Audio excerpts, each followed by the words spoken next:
Na seção número 3, a gente vai falar mais até do histórico familiar e pessoal associados à saúde desse cliente, ou seja, você quer saber um pouco da genética desse seu cliente de personal. Então, você vai fazer algumas perguntas ligadas a doenças crônicas não transmissíveis, que são aquelas doenças, muitas vezes até adquiridas por comportamentos inadequados, ou então, para algumas pessoas, independente, né, do estilo de vida, o componente genético ele pesa, então eles vão ter aquilo de maneira genética.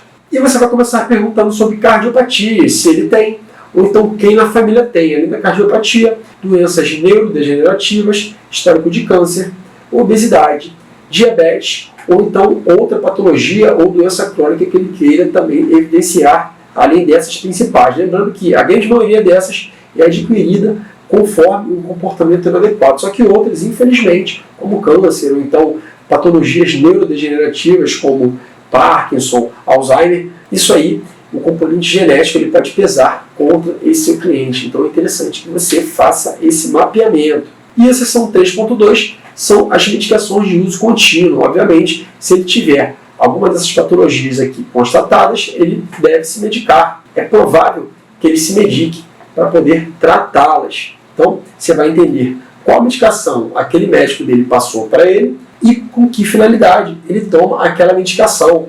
É interessante que ele dê para você o máximo de detalhes possíveis. Na seção 3.3 é o questionário de prontidão para atividade física, que é o famoso PARQUE.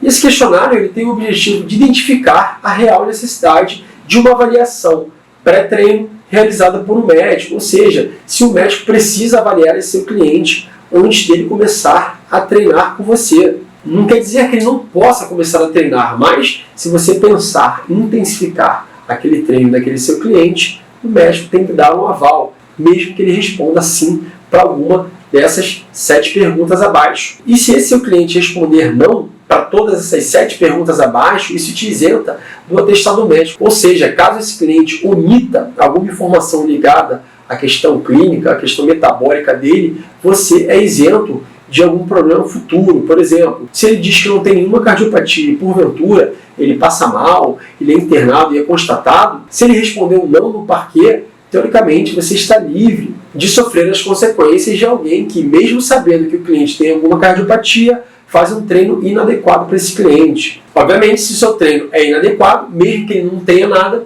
isso não te isenta. Por quê? Porque você tem grandes chances de machucar aquele seu cliente. Então, todas essas opções dadas como negativas em um treino eficiente, grandes são as chances de você ter uma rotina segura de treinos com esse seu cliente de personal. Então, leia com bastante calma todos esses 7 pontos e o cliente vai preencher o nome, a idade, a data e vai assinar. Se ele responder sim em alguma dessas 7 questões, então ele vai ter que assinar um termo de responsabilidade para a prática dessa atividade física, deixando claro que é essencial que ele busque um médico para que esse médico avalie a real condição desse cliente na prática do exercício físico. E esse médico vai te orientar, dependendo da patologia ou da doença crônica que esse cliente tenha. E você, mais uma vez, trabalha com muito mais segurança.